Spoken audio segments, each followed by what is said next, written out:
जाए तो उन्होंने एक दिन अपनी तरह छोटे छोटे संगठनों को इकट्ठा करके एक सभा बुलाई, जिस तरह आपने आज आह्वान किया है सर्व समाज की सभा को, उसी तरह आह्वान किया।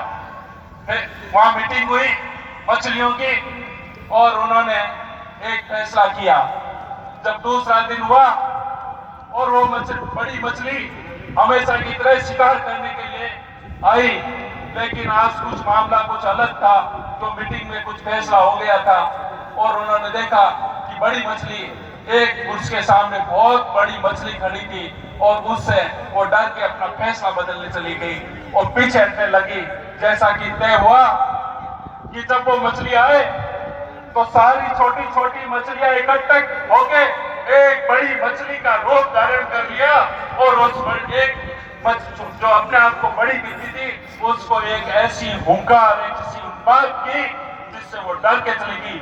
मैं इसी उम्मीद से आया हूं कि जब कोई पीड़ा पड़े तो ऐसी उन्माद उन मछलियों जैसी आप नौजवानों के सामने भी मैं चाहता हूं कि ऐसी उन्माद होनी चाहिए, ताकि ये पता चले उन मछलियों को कि छोटे लोगों को परेशान नहीं करना चाहिए।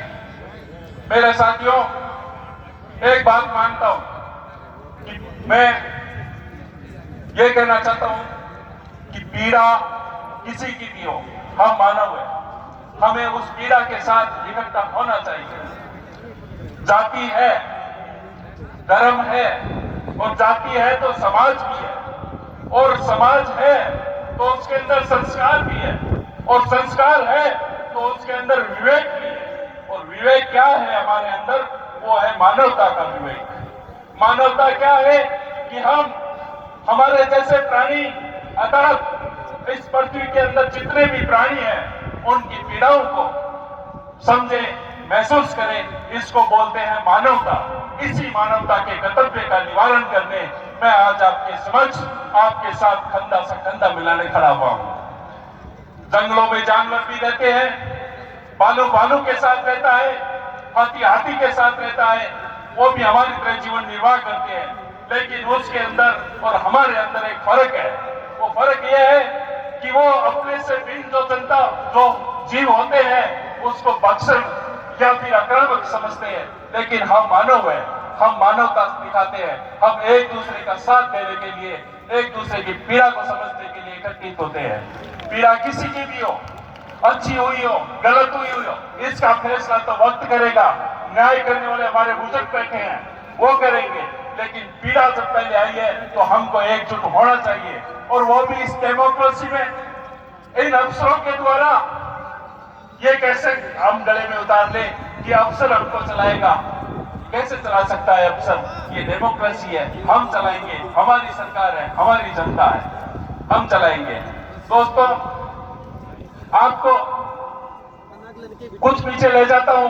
इस डूंगरगढ़ में ऐसा नहीं है कि इस तरह का पहला ही आंदोलन हुआ है, बहुत सारे आंदोलन हुए, या वन भूमि का भी आंदोलन हुआ, रेल रोको भी आंदोलन हुए, वोट आंदोलन भी हुए, अनेकों आंदोलन यहाँ हुए, जनता ने जीते हैं और बेशक ये भी जनता ही जीतेगी, ये बुरे को पूरा वक्त है। मैं तमाम जो बुजुर्ग लोग बैठे हैं आज उनसे एक बात कहना चाहता हूं कि एक नौजवान आपसे क्या बात कहता है कि हम संगठित हैं, सब संगठित है, उसके बाद भी विखंडित है। खंड खंड में हमको बांट दिया जाता है। ये क्यों बांट दिया जाता है? ये कौन है जो बांटता है हमारे को? वो है राजनीति। ये राजनीति हमारे को बांटती है और राजनीति और ये राजनीति जब राजनीति होती है तो ये राजनीतिक पार्टियां भी होती है, और जब इन राजनीतिक पार्टियां होती है तो हमारे लोग सभी राजनीतिक पार्टियों में है, उसके उपरांत भी ये अन्याय क्यों होता है? ये आज मैं आपसे सवाल करता हूं कि जब सब पार्टियों के अंदर ये हमारे आदमी है, उसके बाद भी ये अन्याय क्यों होता है?